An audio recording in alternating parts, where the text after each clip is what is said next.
Hi, this is Noah from Tribe Friday, and you're watching the Encore. It's 7 p.m., October 31st, 2020, and right now I'm in my bedroom with Julie here. Yeah.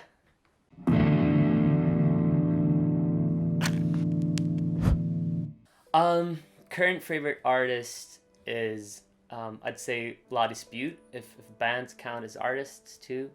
It's a post-hardcore band from Michigan. They're really good. And The Strokes if I get to choose two, but if I don't, then La Dispute.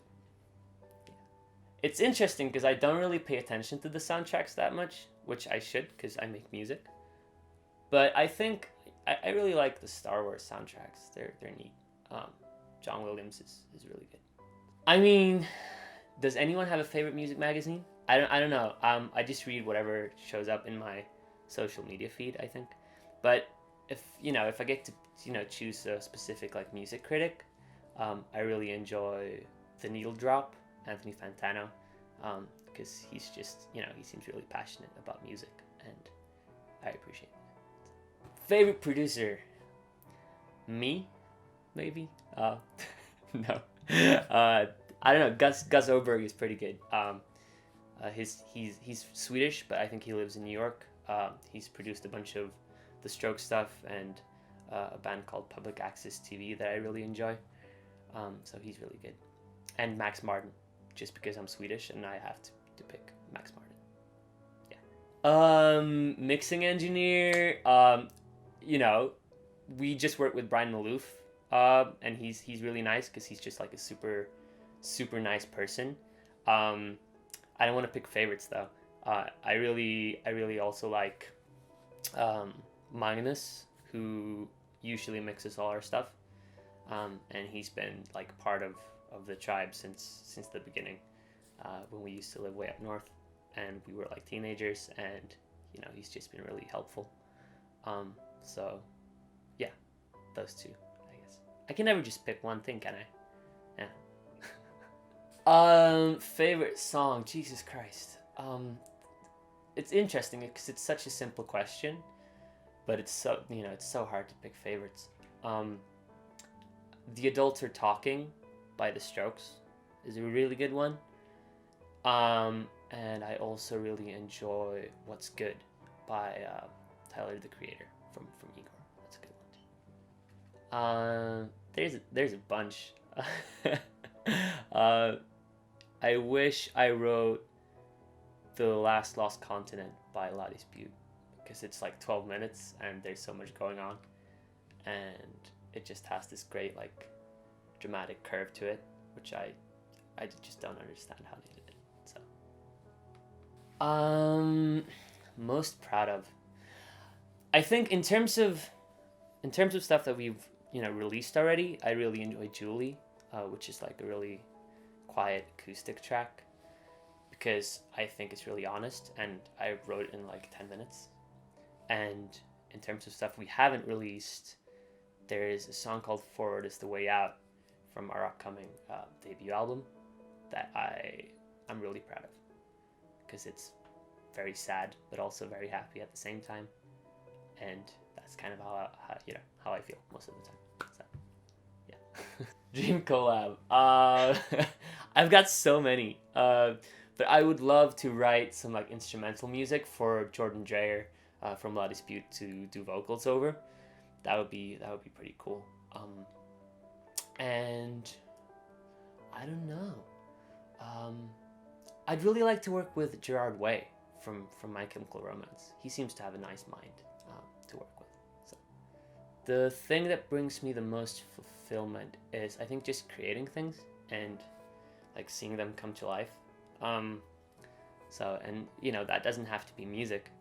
It can be like making album art, or like music videos, or dressing up puppets, or anything pretty much.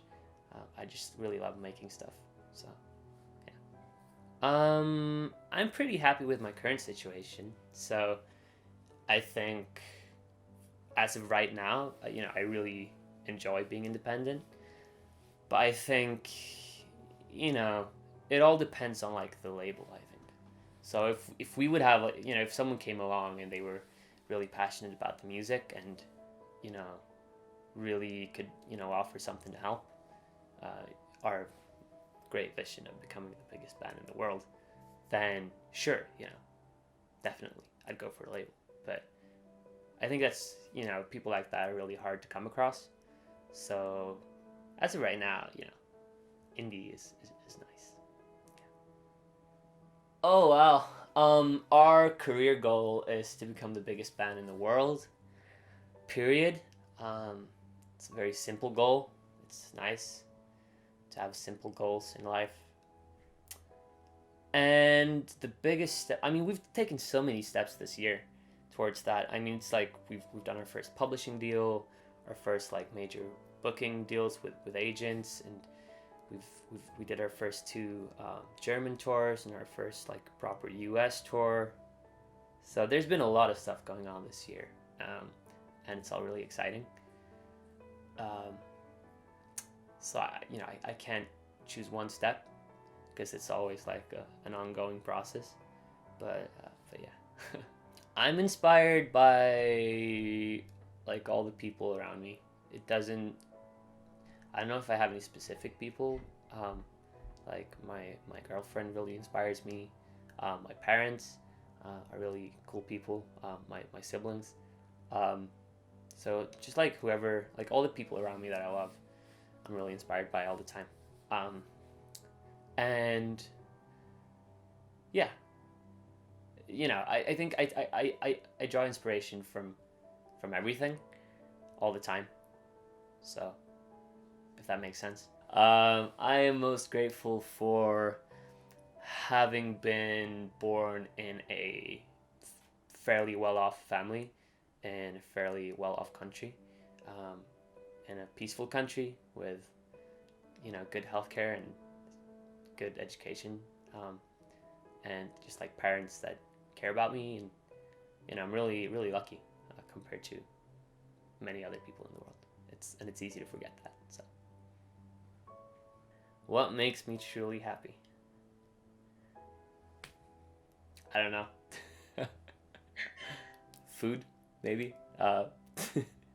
It depends from day to day. Sometimes music makes me happy. Sometimes music makes me sad. Sometimes people make me happy. Sometimes people make me sad. So I don't know, but I'm trying to figure out. Maybe it's being close enough to someone that you're comfortable speaking your mind to them, and maybe that's love. Maybe it's caring about someone. I don't know. I think you just feel it, right?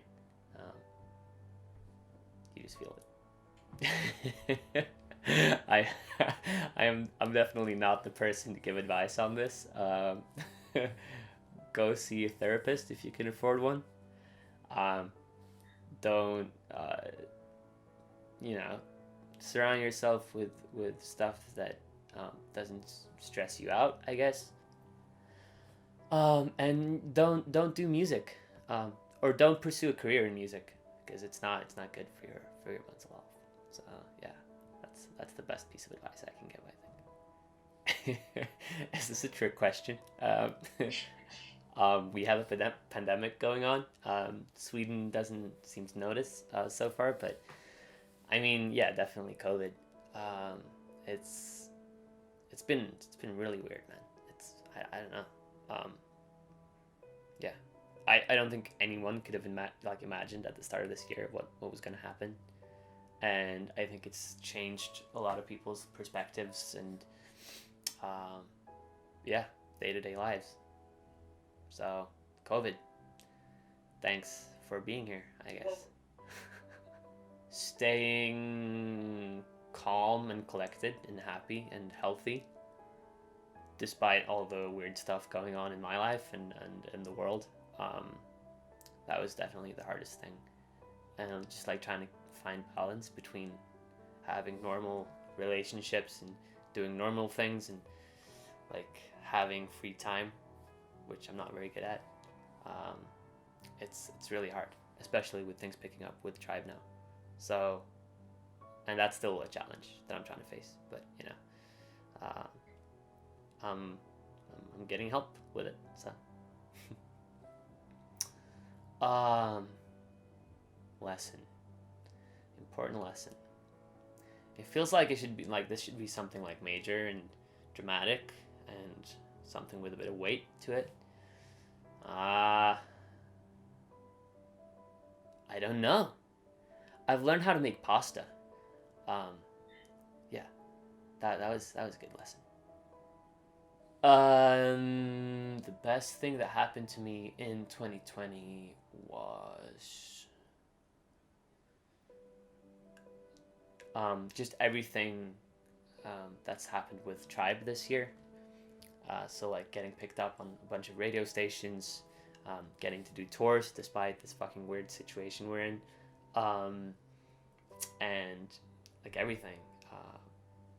It's just been really really cool and unreal. So that was the best thing for sure. I think Isaac. No context. No, he's he sleepwalks, and we've been on tour quite a bit, and we always sort of sleep in the same room, and it's always a great laugh, like seeing him, talk in his sleep and walk around the room aimlessly, and he also like bumped his head into a window, and yeah. So Isaac, thank you for making me laugh this year. Thank you so much for watching. I'll see you again next year, hopefully, if we're still here by then, which I hope. Yeah, thanks.